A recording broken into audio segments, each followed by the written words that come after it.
Okay, this is going to be a pretty long and complicated video, so I'm going to try to make it as organized, informative, and digestible as I can, so bear with me.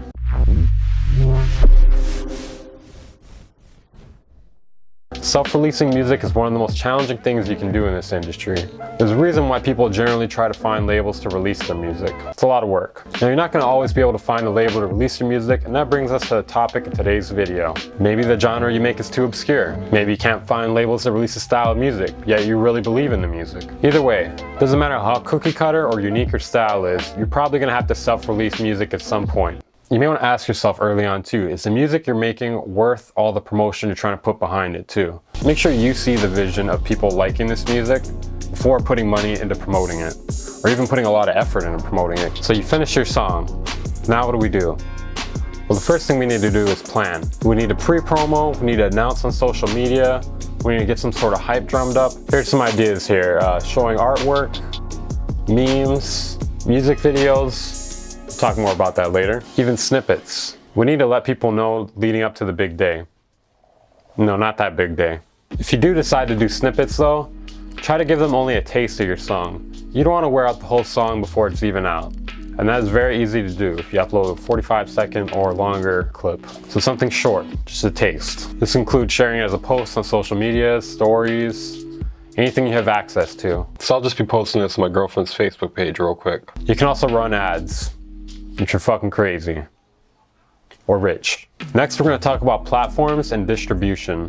So there are platforms you can post onto directly, and then there are also platforms that require a music distribution service. Some of the music distribution services that are out there include DistroKid, CD Baby, Reposts Network, and more.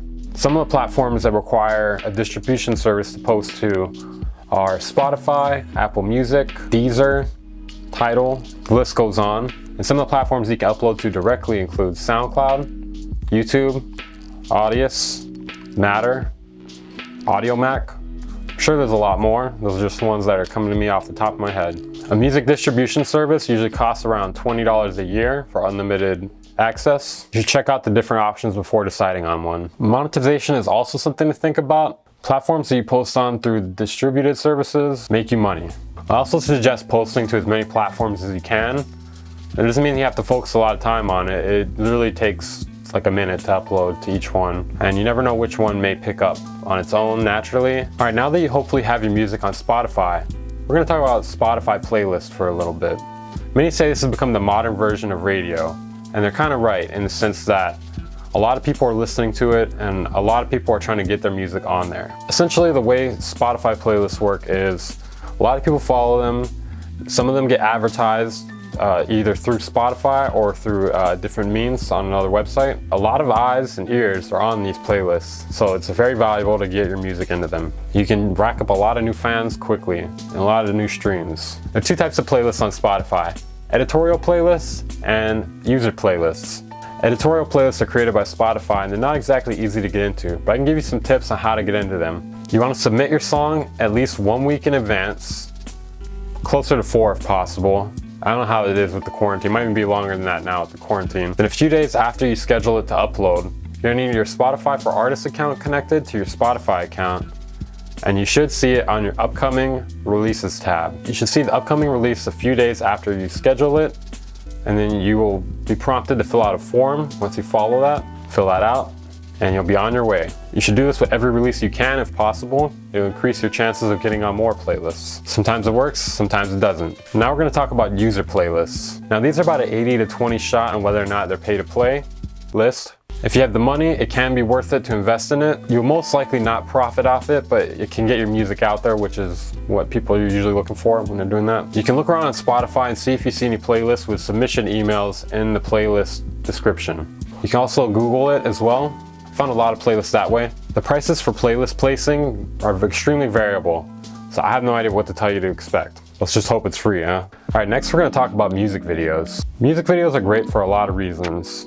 They're extremely engaging with your audience. They're engaging to more than one sense at one time. And there's something that you can keep promoting. You can get a lot more mileage out of your song promotion with a music video than with just a song. A good tip I learned a while ago is if you do have a music video or some sort of video to promote that's very engaging to a user, that's a great thing to promote with ad money. if you are going to put ad money on a social media or even YouTube. You want to be extremely targeted with your ads, and you want to be what they are looking for. It's kind of a case of putting yourself in the right place at the right time. The great thing about music videos too is a great way to extend your art reach without actually having to worry about gatekeepers such as DJs, blogs, radios. But if you can get access to those as well, you're only going up with all of this combined. Next, we're going to talk about blogs, DJs, internet, and radio, and internet radio. If you plan on making your album or song release as big as possible, you're gonna need a lot of support from a lot of people. I know this doesn't really seem intuitive because it's your album or song. There's gonna be a lot of hands involved in this in order to get it to where we want this to be. We need to let a lot of people know, and we need to get a lot of people's help. This can include reaching out to blogs,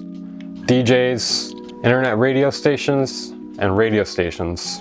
I don't know about that last one. If you have any friends that do any of these things, now would be a great time to contact them, especially if they're involved in the genre that you are working on. These people all have enormous platforms that can hopefully extend your reach. If you can, you want to get a premiere from at least one blog. Usually they want it exclusively though, so there's going to be a lot of thinking to do on your part here. You might also want DJs to put it in their mixes, especially if it's an extremely catchy or unusual song that people will gravitate towards. If people will wonder what that song was in that mix, and that could help get the people hyped. There are also websites such as Submit Hub, Coli.io. I'm not sure what other ones exist at the moment.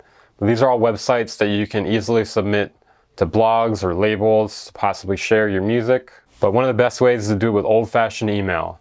And how do you contact them, you think? Well, we're going to need a press release. And we're going to talk about that real quick. A press release is an official statement delivered to members of the news media for the purpose of providing information, an official statement, or making an announcement.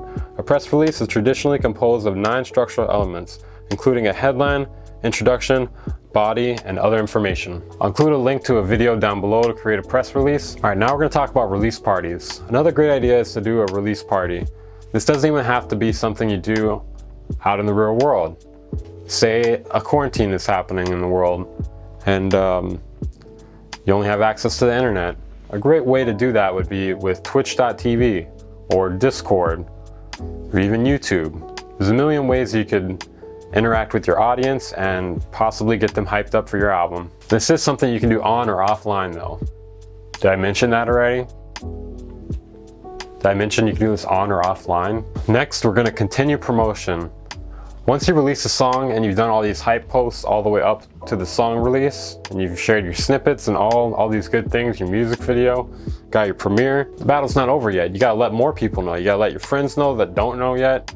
You gotta look for more blogs, more potential curators. Let's say you couldn't secure any playlist placements beforehand. You're gonna work on trying to get some after the album or song is released. And there's a million ways to find more promotion, including investing money, just investing time. You can try looking for influencers to use your music in the intro or outro. Even just getting credit can actually do a lot for you, especially if they have a really large following. If you can get paid, that's even better. Some YouTubers actually prefer to pay people because they don't want you to expose them later on. So it's actually not that hard to find someone to pay you for it. One thing about dealing with influencers though, they do not like copyright. So if you're gonna do some sort of work with them, make sure it's completely copyright free on your end, or wherever the source material. All right, and here are a few more things to think about. One thing I've noticed is the more frequently you release music, the less of a big deal it'll be to your audience when you release music. So you may want to try to find the ideal timing, or even lack of timing, to keep them on their toes and keep them excited. If someone releases a new song every week, people are going to eventually stop caring unless there's something to make them care about that. But not all audiences are the same. Once a month might be better, once a day, once every 2 months, maybe not at all. All things are worth keeping in mind. I think you should definitely experiment with release schedules, because I have heard people say to release once a week. I feel like that's too frequent to even get a premiere at any point. Unless you can actually keep that going for a very long period of time, then you might actually shock people just based on the endurance. There's a lot to think about. So I suggest experiment with release schedules. All right, now let's talk about SoundCloud reposts real quick. Buying reposts. No. What if that's a good deal? Still no. What about trading reposts? Alright guys, that's it for this video. Hopefully you guys learned something about self-releasing music. These were all the things I could really think of to put together for this video. I try to make it as detailed and diverse as I can and put all the knowledge I knew about self-releasing music into this video. Hopefully you guys learned something. If I left anything out, make sure to let me know down in the comments. Make sure to leave a like or dislike if you disliked the video. I'm your host, Weaver Beats, and I'll see you guys in the next lesson.